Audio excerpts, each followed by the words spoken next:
Ma'asyiral muslimin wal muslimat rahimani wa rahimakumullah.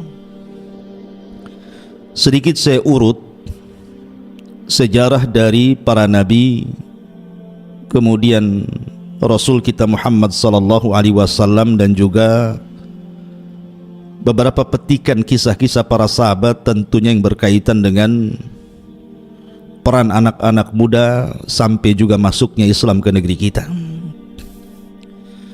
Ma'asyiral muslimin yang dimuliakan Allah Subhanahu wa taala. Sebuah hadis dari Abi Dzar radhiyallahu an pernah bertanya kepada Nabi sallallahu alaihi wasallam tentang Nabi Allah Adam alaihi salam. Apakah Adam itu seorang nabi atau bukan? Salah satu pertanyaan Abi Dzar kepada Nabi sallallahu alaihi wasallam adalah bicara tentang kam adadul anbiya. Berapa sih jumlah para nabi itu? Maka Nabi sallallahu alaihi wasallam menjawab bahwa jumlah para nabi itu 120.000 nabi. Di antara mereka 315 rasul. Artinya bahwa Allah Subhanahu wa taala mengutus utusannya sebanyak itu tentu tidak lain dan bukan dalam rangka memperbaiki manusia. Walaupun yang kita kenal namanya di dalam Al-Quranul Karim hanya 25 nabi dan rasul. Itu pun tercantum nama-namanya, 18 diantaranya tercantum dalam surah Al-An'am, dan sisanya tercantum di beberapa surat dalam Al-Quran, sehingga genap menjadi 25 nabi dan rasul. Dari 25 nabi dan rasul pun tidak semua dikisahkan dalam Al-Quran. Ada yang hanya disebut namanya tapi tidak ada kisahnya, seperti contohnya Al-Yasa, Dzulkifli, Ilyas. Itu tidak ada kisahnya tapi namanya disebutkan dalam Al-Quran. Atau ada nabi itu yang hanya dikisahkan secara global saja, seperti kisah Nabi Syuaib, Nabi Saleh, Nabi Lut gitu ya. Tapi ada juga nabi luar biasa, dari 25 nabi dan rasul diceritakan secara detail, seperti Nabi Allah Ibrahim alaihi salam, Nabi Musa alaihi salam. Itu luar biasa rincian dalam Al-Quranul Karim. Lah kenapa Allah Subhanahu wa taala menceritakan kisah-kisah ini? Bahkan sepertiga Al-Quran itu bicara tentang kisah. Karena Quran itu kan dibagi menjadi 3, sepertiganya bicara tauhid, sepertiganya bicara hukum-hukum ibadah, dan sepertiganya bicara tentang qasas, tentang kisah-kisah umat-umat terdahulu. Apa hikmahnya? Allah Subhanahu wa taala berfirman di dalam Al-Quranul Karim, di antara hikmahnya adalah wa kullan naqussu 'alaika min amba'ir rusul ma nuthabbitu bihi fuadak. Dan kami kisahkan kepadamu wahai Muhammad tentang kisah-kisah para rasul, kisah-kisah para nabi sebelummu, itu dalam rangka memantapkan hatimu. Dan ibrah dalam Al-Quran itu bukan hanya khitabnya kepada Nabi SAW saja, tetapi juga khitabnya kepada kita sebagai umatnya. Seolah-olah Allah Subhanahu wa taala ingin katakan, ketika Allah Subhanahu wa taala menceritakan para nabi dan rasul dalam Al-Quran itu ada sebuah pelajaran besar. Ketika Allah Subhanahu wa taala umpamanya menceritakan tentang kisah Nabi Nuh, ada pelajaran besar bagaimana kesabaran Nabi Nuh dalam menghadapi dakwah terhadap kaumnya. Maka itu akan dialami oleh setiap para pendakwah. Ketika Allah Subhanahu wa taala mengkisahkan kisah Nabi Ayyub alaihi salam, Seolah-olah Allah ingin memberikan pelajaran kepada kita bahwa kita dituntut untuk sabar ketika mendapatkan musibah. Bagaimana Ayub sabarnya ketika diberikan musibah oleh Allah Azza wa Jal berupa penyakit. 18 tahun dia sabar dengan penyakitnya. Ketika Allah Subhanahu wa ta'ala mengkisahkan kisah Lut umpamanya, bahwa Lut dihadapkan kepada sebuah kaum yang rusak akhlaknya. Tidak ada kaum serusak kaum Sodom yang Lut diutus di situ. Bahwa generasi anak muda akan menghadapi masa-masa yang mungkin pernah terjadi di zaman Nabi Lut, dan bagaimana cara mengatasinya. Maka Allah kisahkan ya. Atau seperti Allah Subhanahu wa ta'ala mengkisahkan umpamanya kisah Nabiullah Ibrahim alaihi salatu wassalam, bagaimana Ibrahim anak muda yang tangguh ketika berhadapan dengan Namrud, dan itu akan dialami oleh setiap para duat dan para dai, dan begitu seterusnya. Artinya bahwa tidak ada yang tidak ada pelajarannya ketika Allah Subhanahu wa ta'ala mengkisahkan para nabi, terutama kisah Nabi kita Muhammad sallallahu alaihi wasallam. Banyak pelajaran, bahkan syarat pelajaran yang Anda akan dapati ketika kita bicara tentang kisah sosok manusia terbaik umat ini, Rasul Muhammad sallallahu alaihi wasallam. Nanti saya akan uraikan kisah-kisah, pelajaran-pelajaran khususnya untuk membangkitkan generasi anak muda di zaman sekarang, bagaimana menghadapi fitnah yang sudah menyebar di tengah-tengah kita. Ma'asyiral muslimin yang dimuliakan Allah Subhanahu wa ta'ala, kalau kita melihat beberapa kisah dalam Al-Quranul Karim yang berkaitan dengan peran anak muda atau generasi muda, itu luar biasa. Al-Quran itu menceritakan tentang kisah-kisah anak-anak muda yang kita bisa petik pelajarannya. Yang pertama, Anda bisa baca dalam surah Al-Anbiya ayat 58 atau 60 sampai 58 sampai 60. Ketika Allah Subhanahu wa ta'ala mengkisahkan sosok anak muda yang Allah Subhanahu wa ta'ala katakan, qalu sami'na fatan yadhkuruhum yuqalu lahu Ibrahim. Mereka berkata bahwa kami mendengar ada anak muda. Lihat bahasa Quran, Allah mengatakan dengan kalimat fatan, anak muda. Anak muda ini bernama Ibrahim. Maksudnya Nabiullah Ibrahim alaihi salam. Nabi Ibrahim alaihi salatu wassalam adalah anak muda pemberani. Bayangkan, dia sendirian menghadapi penguasa dunia yang zalim, Namrud. Kita tahu bahwa di dunia ini ada 4 raja yang pernah menguasai dunia, 2 mukmin dan 2 kafir. Adapun yang mukmin adalah Nabiullah Sulaiman alaihi salam dan juga Raja Dzulqarnain yang disebutkan dalam surah Al-Kahfi. Adapun yang kafir ada namanya Namrud dan juga Bukhtun Nasr yang menghancurkan Palestina dan membantai kaum Yahudi pada zamannya. Lah ada anak muda namanya Ibrahim alaihi salam sendirian menghadapi raja yang sangat zalim. Dengan keberaniannya dia menghancurkan patung-patung istana. Sebenarnya tujuan Ibrahim bukan menghancurkan patung. Buat apa patung dihancurkan? Toh juga bisa dibuat lagi. Hari ini patung dihancurkan, besok bisa diproduksi lagi. Tapi Nabi Ibrahim ingin memberikan pelajaran dengan kecerdasannya. Itulah bedanya anak muda dengan orang tua tuh. Anak muda itu punya kecerdasan. Ketika pengalaman tidak bisa menjadi solusi, maka kecerdasan itu diperlukan. Bagaimana Ibrahim ini menjadikan sosok anak muda yang cerdas. Tujuan dia menghancurkan patung bukan menghancurkan patungnya. Buat apa patung dihancurkan? Nanti dibuat lagi, diproduksi lagi.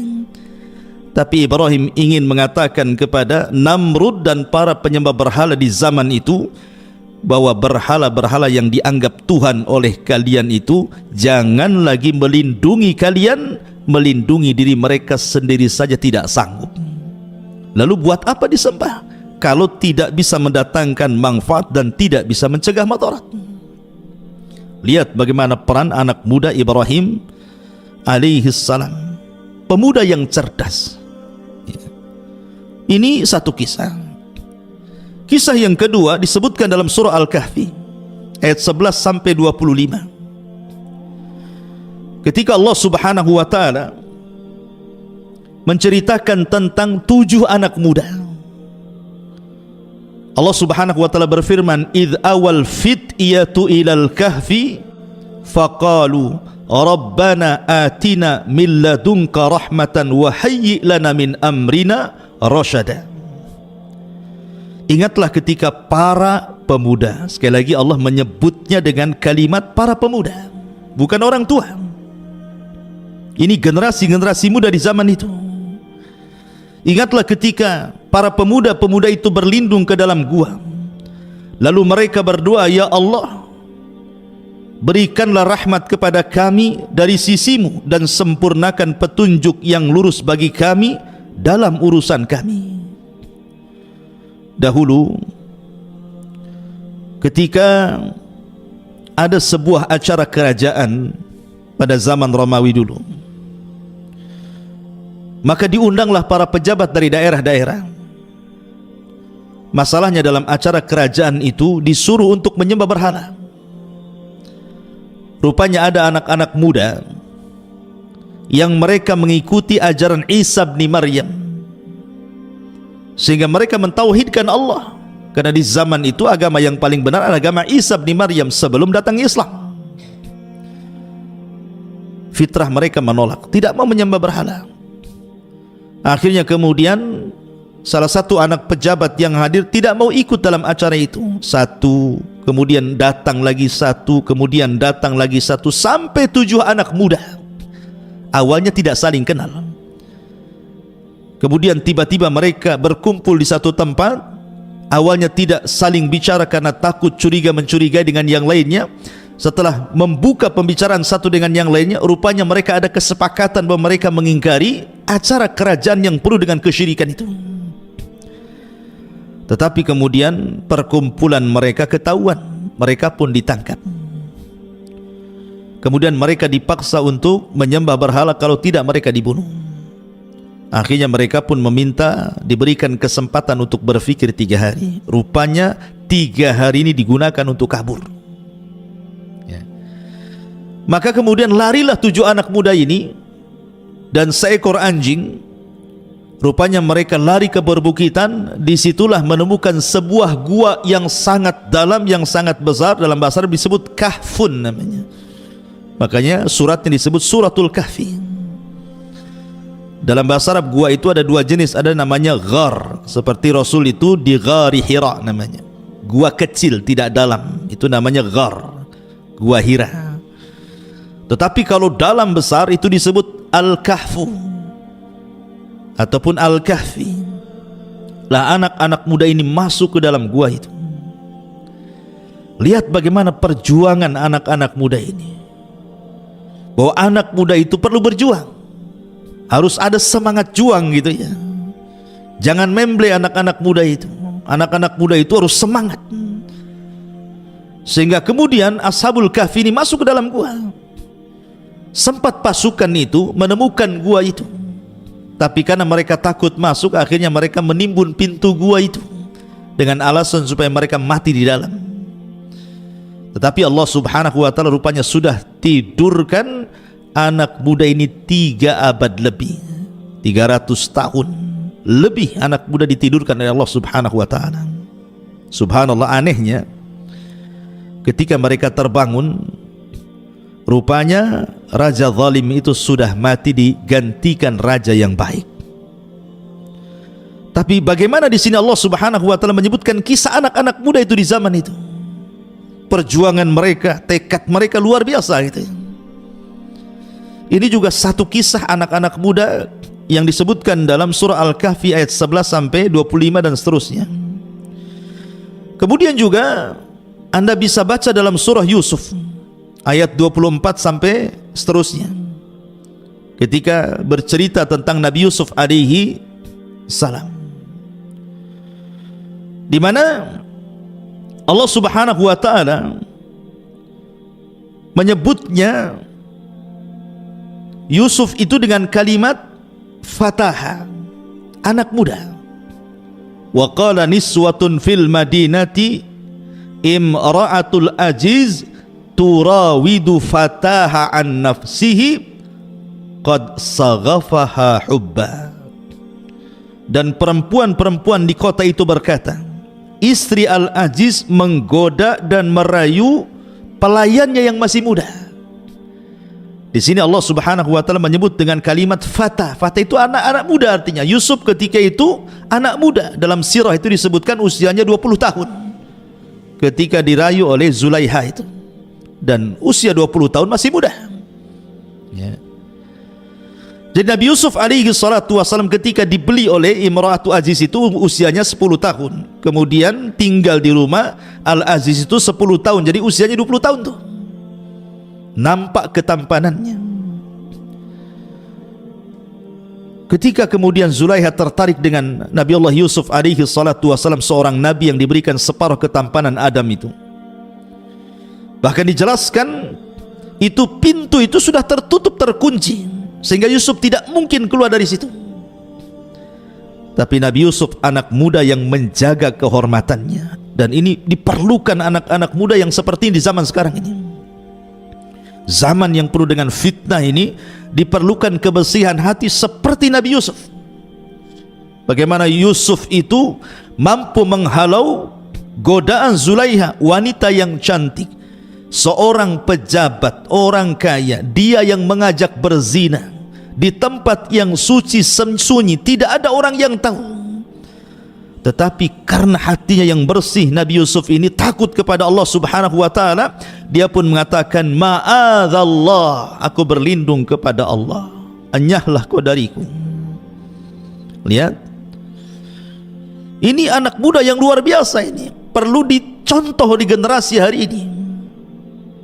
Karena generasi hari ini hal-hal yang menjerumuskan kepada perbuatan keji perzinahan itu di zaman sekarang luar biasa tuh.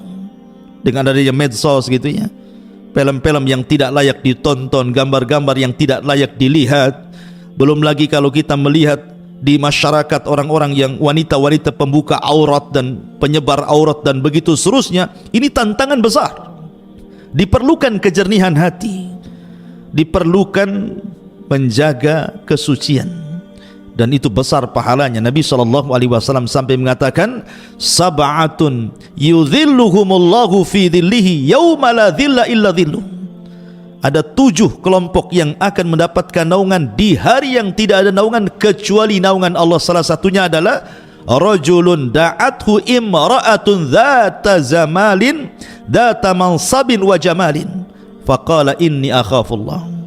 Seorang laki-laki yang dipanggil oleh seorang wanita yang cantik, yang kaya untuk berzina, tapi laki-laki itu mengatakan, saya takut kepada Allah.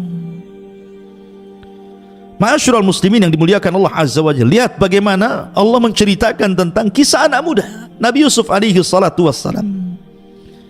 Ya. Kemudian juga yang nomor 4 disebutkan dalam surah Al-Buruj. Disebutkan dalam surah Al-Buruj, Allah Subhanahu wa taala mengatakan, kutila ashabul uhdud an-nari dhatil waqud idhum 'alaiha qu'ud wa hum 'ala ma yaf'aluna bil mu'minina syuhud wa ma naqamu minhum illa an yu'minu billahil azizil hamid. Binasalah orang-orang pembuat parit api, maksudnya para pembesar Najran Yaman.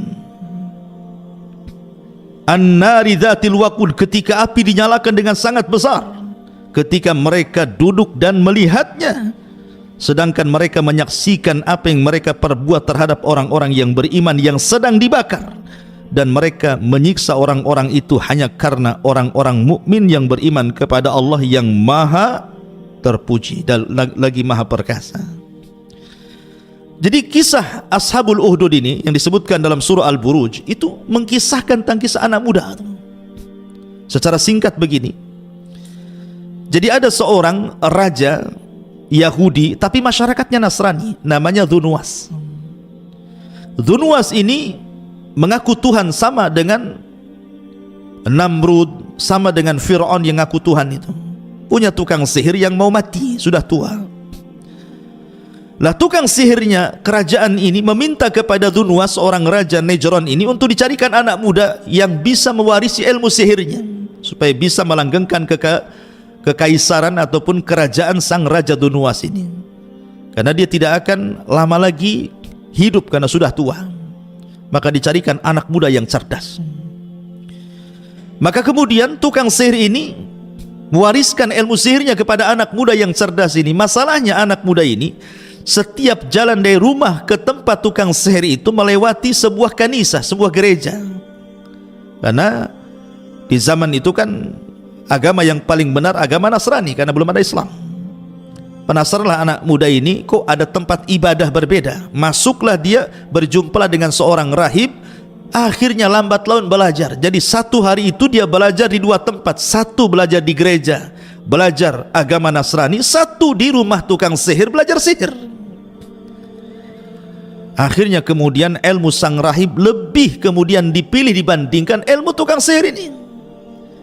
Sampai akhirnya kemudian ketika dia ingin membanding-banding, ini benar mana nih, ilmu tukang sihir kah ataukah ilmu sang rahib ini? Dia mendengar di sebuah tempat ada binatang yang suka mengganggu orang. Kemudian dia pun mendatangi tempat tersebut, diambilnya kerikil sebiji jari. Kemudian dia pun mengatakan, ya Rabb, kalau seandainya ilmu yang diajarkan kepadaku dari sang rahib jauh lebih benar dibandingkan ilmu tukang sihir ini, maka tolonglah, bunuhlah binatang yang mengganggu masyarakat itu, tanpa dia berkomat kamit, tanpa dia membaca mantra ya, karena dia hanya tawakal dengan ilmu sang rahib. Dilemparnya batu itu, kena pula binatang yang buas itu, mati seketika tanpa menggunakan sihir, langsung mati. Dari situ dia yakin bahwa agama sang rahib jauh lebih benar dibandingkan tukang sihir. Dari situ dia tinggalkan ilmu sihir, dia fokus belajar agama kepada sang rahib. Kemudian setelah itu dia pun keluar dan menjadi seorang tabib, bahkan sampai bisa menyembuhkan orang buta. Lah Dzunwas ini punya penasehat, buta orangnya. Mendengar ada anak muda bisa mengobati penyakit buta, dipanggil ke rumahnya. Tapi anak muda ini ingat, dia bukan hanya menjadi tabib. Tabib itu hanya sekedar wasilah dakwah. Jadi setiap dia mengobati orang, anak muda ini mengatakan, saya akan obati penyakitmu, tapi syaratnya kau akan beriman kepada Allah Azza wa Jalla. Oh, inilah anak muda ya. Jadi kalau engkau mau kusembuhkan, aku akan berdoa akan kesembuhanmu, syaratnya cuma satu, beriman kepada Allah.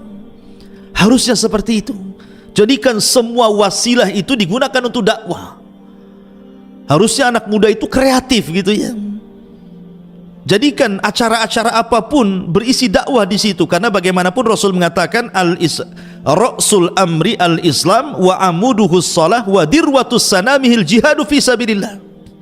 Bahwa pokok urusan hidup manusia itu Islam, maka jadikan Islam itu pokok urusan hidup kita. Kalau Anda hendak ngobrol, obrolkan masalah Islam. Kalau Anda hendak rapat, jangan lupa sisipkan Islam di situ. Kalau Anda hendak menulis, tulis masalah Islam. Bawa Islam itu kemana-mana. Bawa Islam ke rumah, bawa Islam ke pasar, bawa Islam ke kampus, bawa Islam kemana saja. Karena pokok urusan hidup itu Islam. Lihat anak muda ini menyebarkan Islam dengan cara apa? Dengan cara pengobatan.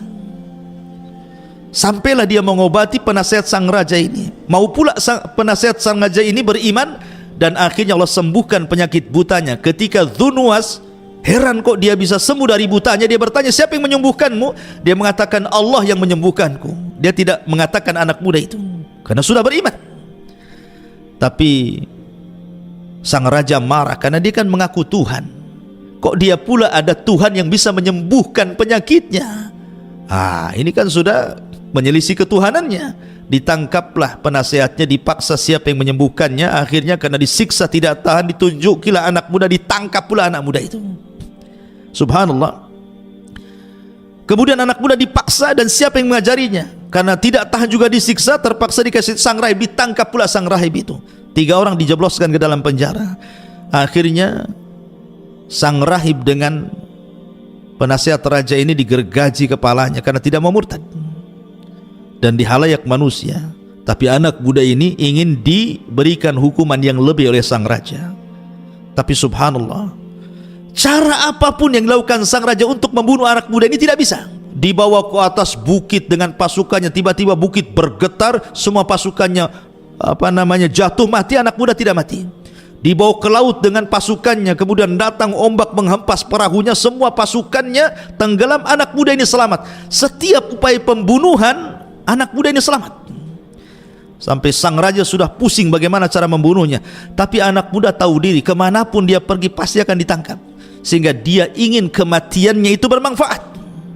Maka dia mengatakan kepada sang raja, boleh kau bunuh aku, tapi syaratnya satu, kumpulkan manusia, gantung aku di hadapan manusia. Kau hanya bisa membunuhku dengan panah yang akan kuberikan, tapi syaratnya ketika kau panah diriku, kau harus mengucapkan Bismillahirrabbilgulam, dengan menyebut Rabb, nama Rabbnya anak muda ini.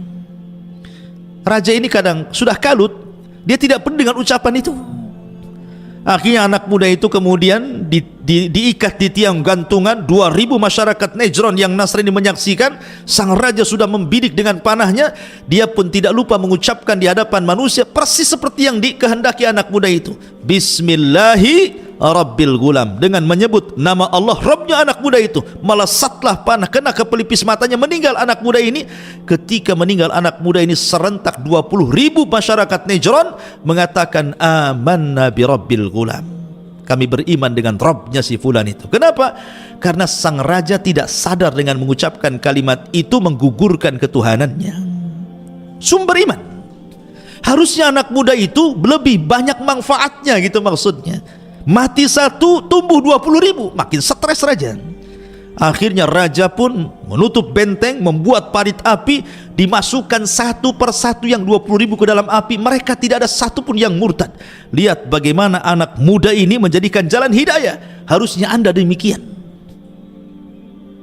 Anak-anak muda ini harusnya sebagai pintu kebaikan, membuka pintu kebaikan kepada orang. Makanya Rasul mengatakan ketika ditanya siapa manusia yang paling manfaat itu wahai Rasul, kata Rasul, anfa'uhum linnas, orang yang paling bisa memberikan manfaat kepada manusia. Ini dalam surah Al-Buruj. Kemudian dalam surah Al-Kahfi ayat 61 sampai 65 juga disebutkan kisah anak muda. Allah Subhanahu wa taala berfirman, wa idz qala Musa li fatah la abrah hatta ablugha majma'al bahraini aw amdi hukuba. Dan ingatlah ketika Musa berkata kepada pembantunya anak muda. Fatah itu artinya anak muda. Aku tidak akan berhenti berjalan sebelum sampai ke pertemuan dua lautan, atau aku akan berjalan terus bertahun-tahun entah berantah. Jadi begini ciri kisahnya. Suatu ketika Musa berceramah di depan Bani Israel. Tiba-tiba kemudian ada orang mengatakan, wahai Musa, adakah orang yang lebih alim dari kamu? Musa lupa mengucapkan insya Allah, langsung mengatakan tidak ada. Ucapan Musa ini tidak salah, karena memang di zaman itu tidak ada orang lebih alim dibandingkan Musa. Bagaimana tidak? Dia ulul azmi, dia kalimullah, dia rasul, dia nabi, orang mulia. Tapi bagaimanapun Musa manusia, harusnya dia mengatakan insya Allah tidak ada. Tapi dia lupakan kalimat insya Allah. Akhirnya Allah pun hukum Musa dan mengatakan ada. Di sana ada seorang nabi namanya Khidir. Kau harus belajar sama dia. Maka berangkatlah Musa bersama pembantunya yang masih muda. Al-Quran tidak menyebutnya nama, hanya mengatakan wa idz qala Musa li fatah, bahwa Musa berkata kepada pembantunya anak muda itu. Ahli tafsir mengatakan maksud fata di sini artinya Yusha ibn Nun. Itulah yang kesana kemari bersama Nabi Musa alaihi salam. Kisahnya memang tipis sekali disebutkan dalam Al-Quran, tidak terlalu banyak, bahkan tidak disebut namanya, hanya diiringkan dengan kisah Nabi Musa ketika bicara tentang Nabi Khidir. Yang ingin saya katakan, Anda tahu siapa Yusha ibn Nun? Memang kisahnya hanya diselipkan dalam kisah Nabi Musa ketika belajar kepada Khidir, tetapi dia punya prestasi yang jauh lebih hebat dibandingkan Musa dan Harun. Yusha ibn Nun ini, apa prestasinya coba?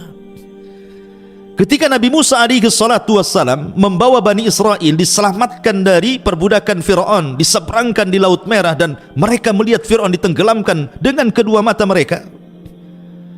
Kemudian ketika sampai di depan gerbang bumi Ariha, kota tertua di dunia sebelum masuk ke Palestina, ke Baitul Maqdis, di situ sudah ada para penghuni dari kaum Kan'aniyun, kaum keturunan Ad, orangnya besar-besar, menghuni Ariha, dan itu pintu masuk ke Baitul Maqdis. Artinya Musa tidak bisa membebaskan Baitul Maqdis kecuali harus memerangi orang-orang Kan'aniyun yang ada di negeri itu. Maka diutuslah mata-mata. Rupanya mata-mata ini melihat bagaimana badan posturnya orang-orang yang berada di area itu besar-besar. Ketakutan mereka, macam mana kita akan menghadapi kaum yang raksasa ini, katanya. Akhirnya Musa mengatakan, jangan ceritakan kepada pasukan, nanti mereka ketakutan. Tapi mereka berkhianat, hanya 2 orang yang tidak menceritakan, salah satunya Yusha ibn Nun, yang lainnya malah kemudian membuat ketakutan di tengah-tengah Bani Israel sehingga mereka tidak mau perang.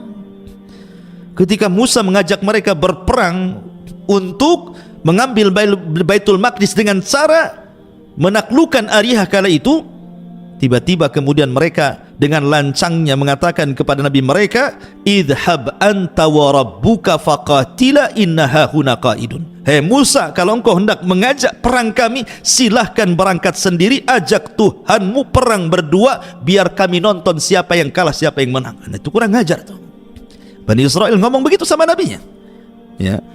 Akhirnya kemudian Allah pun azab Bani Israel, terpaksa mereka harus dibuat linglung di negeri yang disebut dengan Ardute. Mereka tidak bisa keluar dari situ, di gurun pasir, panas, kering, kelontang, nggak ada tumbuhan, nggak ada tanaman. 40 tahun mereka tinggal di situ, sampai Musa meninggal di situ, Harun pun meninggal di situ. Tidak bisa merebut Baitul Maqdis. Baru datang generasi pemberani dipimpin Yusha ibn Nun. Bayangkan, tadinya seorang pembantu Nabi Musa, tapi karena kemana-mana bersama Nabi, akhirnya diangkat jadi Nabi juga. Yusha ibn Nun diangkat jadi Nabi. Nabi Yusha ibn Nun, dialah yang memimpin generasi setelah Musa dan Harun dan berhasil merebut Baitul Maqdis. Bahkan satu-satunya Nabi yang memiliki mukjizat mampu menahan matahari, dialah Yusha ibn Nun. Ketika peperangan itu masuk ke hari Sabtu, hampir matahari tenggelam dan masuk ke hari Sabtu, sementara orang-orang Yahudi itu sangat memuliakan hari Sabtu, tidak boleh ada perang. Maka Yusha tidak mau menghentikan perang. Dia pun mengatakan kepada matahari, wahai matahari, kau diperintah Allah, aku juga diperintah Allah, maka jangan kau tenggelam dulu sampai perang ini dimenangkan. Matahari itu diam, tidak mentenggelam sampai betul-betul dimenangkan, baru tenggelam. Nah, itulah mukjizatnya Yusha ibn Nun, ya. Tapi lihat bagaimana Yusha ibn Nun ini anak muda yang kisahnya itu hanya ditempelkan di kisah Nabi Musa dengan Khidir, tapi prestasinya melebihi Nabi Musa, bisa memerdekakan Baitul Maqdis. Dia tidak dikenal. Ya, begitulah anak muda. Anda tidak mesti harus dikenal, tetapi prestasi itulah yang menentukan kesuksesan Anda. Harusnya seperti itu. Gak apa-apa gak dikenal orang, tapi prestasinya dikenal. Itulah generasi anak muda namanya. Buat prestasi yang membanggakan kepada umat ini. Apa prestasi Anda itu? Ma'asyiral muslimin yang dimuliakan Allah Subhanahu wa taala. Ini 5 kisah yang disebutkan dalam Al-Quran, semua bicara tentang anak muda. Kemudian yang terakhir, kisah Nabi kita, Nabi Muhammad sallallahu alaihi wasallam, uswatun hasanah. Karena Quran hanya menyebut uswatun hasanah di 3 ayat, berbicara kepada 2 nabi, pertama Ibrahim, yang kedua Rasul kita Muhammad sallallahu alaihi wasallam. Lihat bagaimana perjalanan kehidupan Nabi sallallahu alaihi wasallam. Subhanallah. Kalau Anda meneliti kisah Nabi sallallahu alaihi wasallam, luar biasa. Seandainya saya menceritakan kisah Nabi Muhammad sallallahu alaihi wasallam dari awal sampai akhir dengan cara rinci, mungkin usia saya sudah meninggal, kisahnya belum selesai. Kalau betul-betul dikisahkan gitu ya, mulai daripada akhlaknya, kehidupannya, dan begitu seterusnya, luar biasa. Sebelum diangkat menjadi Nabi saja, Nabi SAW itu anak muda yang dikenal akhlaknya luar biasa, sadiqul amin, orangnya sadik, jujur, dan juga amanah. Bayangkan, ketika usia 12 tahun, Nabi SAW itu diajak oleh pamannya Abu Talib untuk berdagang ke Syam. Tetapi masalahnya ketika sampai di perbatasan Syam, rupanya dicegat oleh seorang Buhaira, seorang rahib namanya Buhaira Rahib. Ini seorang pastor yang sangat ekstrim gitu ya. Kalau melihat sirahnya gitu, dia diusir oleh pastor-pastor yang lain karena terlalu ekstrim ya, karena terlalu memegang ajaran Nasraninya itu di zaman itu. Lah, pastor ini atau rahib ini, karena dia banyak membaca, sehingga dia akhirnya meramalkan sebuah ramalan tentang akan munculnya seorang nabi. Kemudian ketika pada waktu Rasul berjalan dengan Abu Talib, rupanya tanda-tanda itu ada. Makanya dia kemudian menunggu di perjalanan, setiap ada kafilah yang datang dari negeri Arab ke Syam, dicegat. Kemudian dilihat ada nggak tanda-tanda kenabian. Sampailah ketika kafilah Abi Talib kemudian berpapasan dengan dia, dilihat ada tanda-tanda yang aneh, dihentikan, kemudian diajak makan. Rupanya betul apa yang selama ini ditunggu-tunggu tentang kemunculan seorang nabi, nabi itu sudah ada di hadapannya. Rasul ketika itu masih usia 12 tahun. Apalagi ketika melihat stempel kenabian yang ada di bahu Rasul, maka makin jelaslah bahwa dia seorang nabi. Dari situ kata Buhaira Rahib, sebaiknya jangan kau lanjutkan perjalanan wahai Abu Talib ke Syam, sebab kalau orang-orang Yahudi di Syam tahu dia bakal seorang nabi, akan dibunuh dia. Sebaiknya pulang lagi. Maka Nabi SAW tidak jadi ke Syam, kemudian pulang lagi. Tetapi Nabi SAW usia 12 tahun ya, usia 12 tahun itu kalau sekarang mungkin baru SD, SMP aja belum. 12 tahun itu belum lulus SD kan. Tapi Nabi SAW sudah pekerja keras. Ketika dia tidak bisa dilatih berniaga ke Syam, ingat orang Arab itu, orang Mekah khususnya di zaman itu, yang namanya dunia perdagangan itu sudah mengakar dan mengurat di darah-darah mereka. Memang mereka luar biasa, pakar-pakar dagang. Sampai Allah Subhanahu wa taala abadikan kebiasaan mereka dengan firman-Nya, li'ila fi Quraisyin ila fihim rihlatas syita'i was-saif. Jadi kebiasaan orang-orang Mekah di zaman itu suka rihlah, melakukan perniagaan di musim dingin dan musim panas, ke Syam dan juga ke Yaman ya. Sehingga dari kecil tuh mereka sudah ahli-ahli dagang. Itulah bagaimana kemudian Nabi SAW mengajarkan kepada kita, khususnya kita ya, anak-anak muda, generasi muda itu dilatih kemandirian. Nabi loh sudah menjadi penggembala kambing, cari uang. Di usia SD mungkin di zaman sekarang ya, itu sudah cari uang, jadi penggembala kambing di Qararitul Qaum. Ya, artinya orang-orang kaya yang punya kambing, nanti saya rawat kambingnya, kamu kasih upah berapa? Itulah pekerjaan Nabi SAW. Dari sini ada ibrah kepada kita apa? Kemandirian, jangan nyusahkan orang tua. Ini subhanallah, terkadang anak-anak muda di zaman sekarang dari SD, orang tua yang kasih biaya, masuk SMP gitu lagi, SMA iya, sudah jadi masuk juga ke universitas, sudah keluar masih nyusahkan orang tua. Kan ada orang kayak gitu tuh, masih minta la haula wala quwata illa billah. Harusnya kan mandiri gitu ya. Sudah terlampau lama dari SD sampai berkuliah ini, orang tua udah capek. Ada sebagian mereka menjual sawah mereka, ngutang sana sini untuk supaya generasi muda ini berpendidikan. bukannya makin mandiri gitu ya, terkadang masih ada orang yang menengadahkan tangan pula, meminta-minta sama orang tuanya. Harusnya mandiri, harus seperti itu. Rasul lihat, diajarkan kemandirian di sini. 12 tahun jadi pengembala dia. Subhanallah. Ini ada kenapa sebutan Shadiqul Amin, kenapa sampai muncul?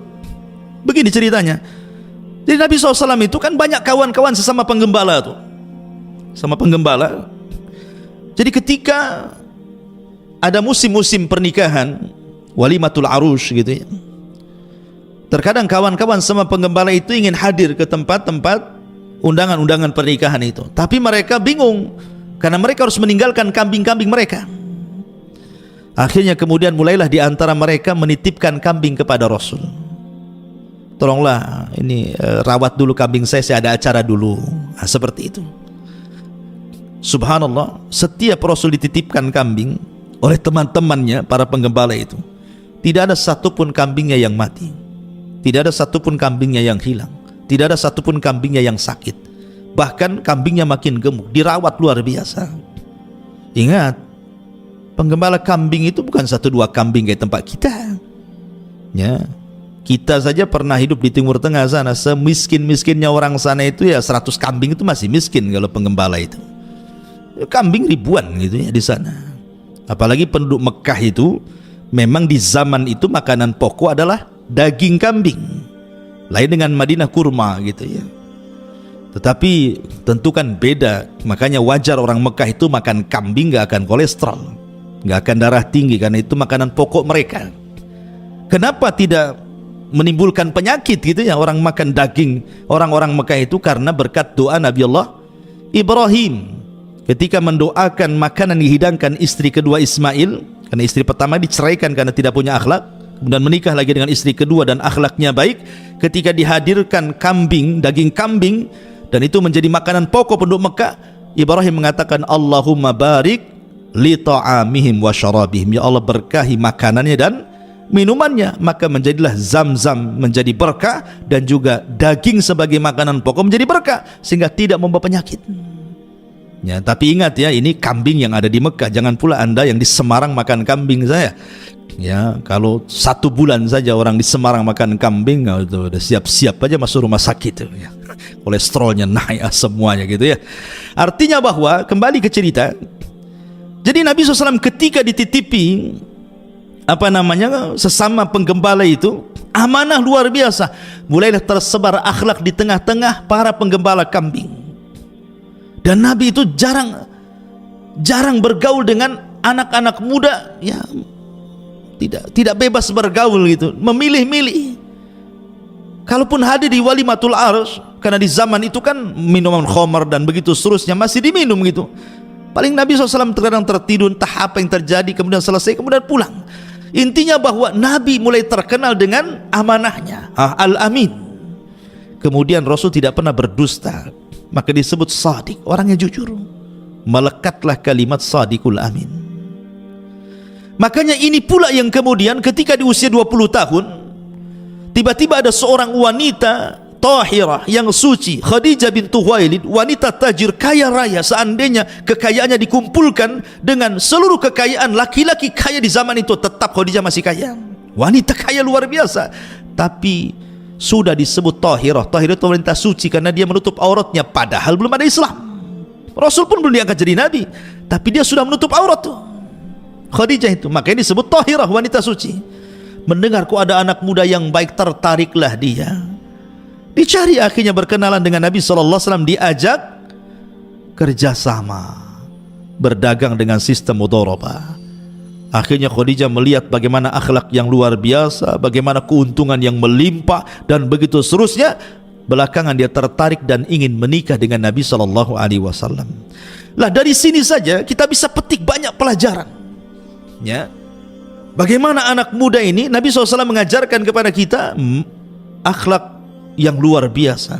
Rasul di usia 20 tahun ke bawah nih ya, tetapi lihat akhlaknya sudah dikenal. Akhlaknya sudah dikenal. Harusnya generasi muda ini yang paling dipentingkan hari ini, akhlak yang tidak ada. Yang hilang pada generasi muda hari ini akhlak.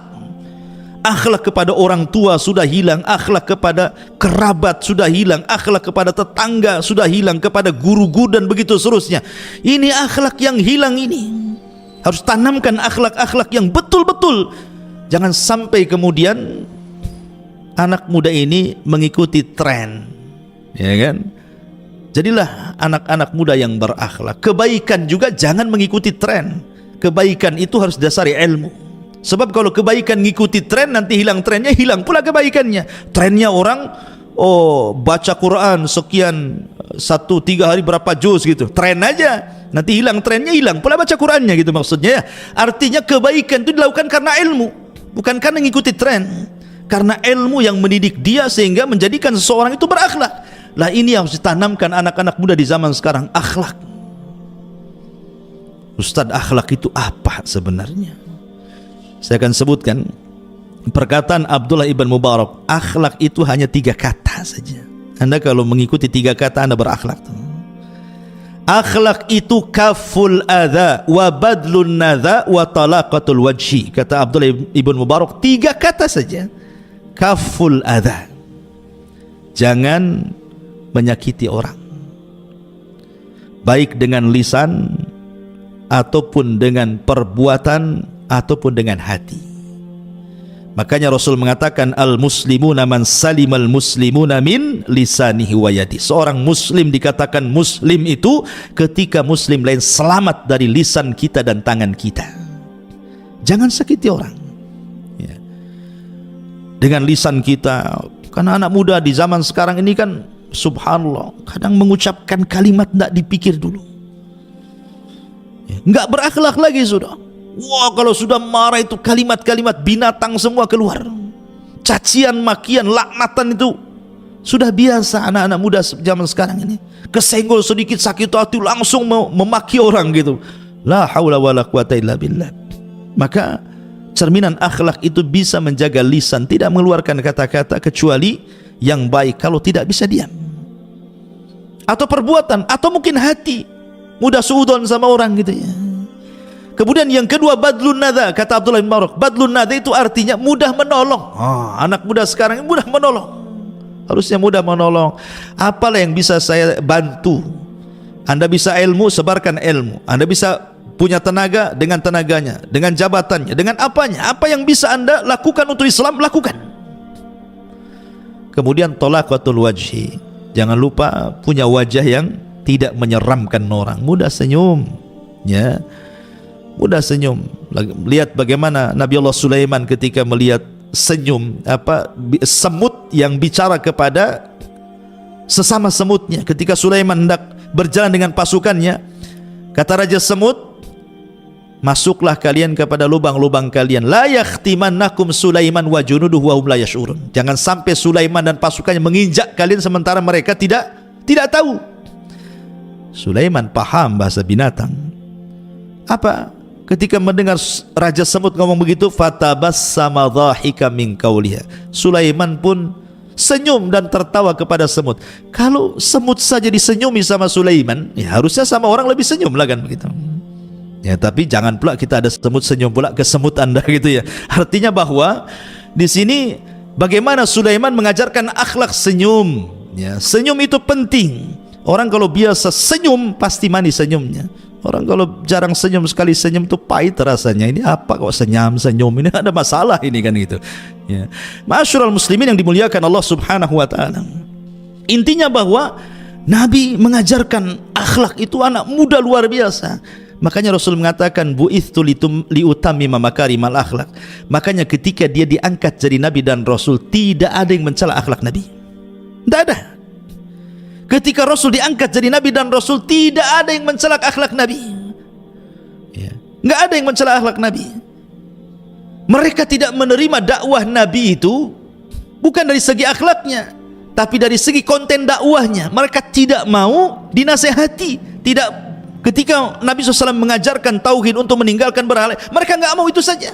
Mereka berpegang kepada ajaran anak nenek moyang mereka. Dan subhanallah, di zaman periode Mekah itu yang banyak masuk Islam anak muda. Orang tua itu susah masuk Islam. Abu Jahal, CS itu susah masuk Islam. Mereka lebih berpegang kepada nenek moyang mereka. Anak-anak muda itu yang masuk Islam. Abu Bakar, Umar, Utsman, al-asyaratul mubasysyiruna bil jannah. Kalau Anda tahu 10 sahabat yang dijadikan masuk surga itu semua anak muda. Yang usianya 30 tahun ke atas cuma 3 orang. Abu Bakar, Utsman, Abdurrahman Ibn Auf. Coba. Yang usianya 30 tahun ke bawah itu 5 orang. Bahkan yang usianya 20 tahun ke bawah itu 2 orang. Artinya itu anak-anak muda, dan semua menjadi pemimpin Islam. 10 sahabat injikan masuk surga itu semua menjadi pemimpin Islam. Bukan pemimpin Arab, pemimpin Islam. Semua menorehkan sejarah, dan semua mengajarkan pendidikan kepada generasi muda. Lihat Abu Bakar, Umar, Utsman, Ali, Tolha, Zubair. Subhanallah, kalau Anda membaca biografi mereka, luar biasa. Pelajaran besar bagi generasi muda itu. Ma'asyiral muslimin, coba. Nabi SAW berdakwah itu tidak lama, berbeda dengan nabi-nabi sebelumnya. Nuh berdakwah kepada kaumnya berapa tahun? Alfasanatin illa khamsina ama, 1000 dikurangi 50 tahun, berarti 950 tahun Nuh itu berdakwah. Setiap 20 tahun sekali baru dapat 1 pengikut, sehingga pengikutnya tidak banyak Nuh itu, yang di perahunya itu, walaupun menjadi cikal bakal manusia sampai hari ini. Makanya Nuh disebut Abul Bashari Tsani, bapak manusia kedua, karena semua manusia nasabnya kepada 3 putra Nuh. Tapi lihat dakwahnya Nabi Nuh 950 tahun dengan berbagai macam metode, dari yang lembut sampai yang keras, dari mulai malam sampai siang. Da'autu laila wa nahara, aku berdakwah siang malam, kata Nuh. Tapi tidak diterima dakwahnya. Nabi SAW itu berdakwah cuma 23 tahun saja. 13 tahun di kota Mekah, 10 tahun di kota Madinah. Tapi tidaklah Nabi SAW wafat kecuali Rasul sudah mempersiapkan generasi-generasi anak muda, pemimpin-pemimpin masa depan kaum muslimin, dan semua bidang ada pada para sahabat Nabi. Apa yang dihajatkan kaum muslimin ada. Ini menunjukkan apa? Ilmu parenting namanya. Bagaimana Nabi SAW itu membuat pendidikan yang sangat berhasil. Tidak perlu belajar parenting ke barat itu. Nabi sudah mengajarkan, tidaklah Rasul wafat kecuali generasinya sudah ada. Semuanya berhasil. Yang dihajatkan kaum muslimin ada semua di para sahabat. Semua ada. Nggak ada yang nggak ada. Apa yang dihajatkan manusia ada semuanya di para sahabat. Siapa yang mendidik mereka? Nabi. Generasi sahabat, anak-anak muda luar biasa. Bahkan kalau Anda lihat para pakar hadis, itu semua anak muda. Ya. Ma'asyiral muslimin yang dimuliakan Allah Azza wa Jalla. Siapa para pakar hadis? Saya contohkan. Pakar hadis itu maksudnya yang banyak meriwayatkan hadis kepada kita: Abu Hurairah, Abdullah ibn Umar, Anas ibn Malik, Aisyah, Abdullah ibn Abbas, Jabir bin Abdullah, Abu Sa'id Al-Khudri. Ini 7 orang yang dikenal al-mukthiruna fil hadis, yang banyak meriwayatkan hadis Nabi sampai kepada kita ini, yang dikeluarkan oleh para pengeluar hadis Muslim, Bukhari, Abi Dawud, dan begitu seterusnya. Itu kebanyakan dari 7 sahabat ini. Mereka lah orang-orang yang banyak meriwayatkan hadis, di atas 1000 hadis, maksudnya gitu. Jadi sahabat-sahabat yang meriwayatkan hadis sampai kepada kita di atas 1000 hadis. Dan yang terbanyak adalah Abu Hurairah, 5000 hadis lebih gitu ya. Tapi kita lihat Abu Hurairah radhiyallahu an, anak muda. Ya. Abdullah bin Umar anak muda. Bahkan Abdullah bin Abbas itu berjumpa dengan Rasul cuma 3 tahun saja. Kemudian Rasul meninggal dunia. Tapi tidak menghalangi menjadi ulama dunia. Abdullah bin Abbas itu anak muda. Usia 13 tahun Rasul sudah meninggal. Karena ketika dia dibawa oleh bapaknya Abbas itu dari Mekah ke Madinah pada tahun 7 Hijriah, baru berjumpa dengan Rasul di usia 10 tahun. Sehingga 11 Hijriah Rasul meninggal, hanya berjumpa 3 tahun bersama Rasul. Tapi lihat 3 tahun perjalanan bersama Rasul menjadikan Abdullah bin Abbas ulama besar. Hanya 3 tahun saja. Menunjukkan kegigihan Abdullah bin Abbas tentunya dalam belajar. Ya, dalam belajar. Anas bin Malik, menjadi pembantu Rasul gitu ya, di usia 10 tahun sampai wafatnya Nabi. Jadi ulama besar. Jabir bin Abdullah, Abu Sa'id Al-Khudri, bahkan Ummul Mu'minin Aisyah radhiyallahu anha, ini semua usia-usia muda tuh. Usia muda, cerdas, berkualitas, dan juga menorehkan banyak sejarah. Lah harusnya anak-anak muda seperti itu. Ada satu kisah menarik.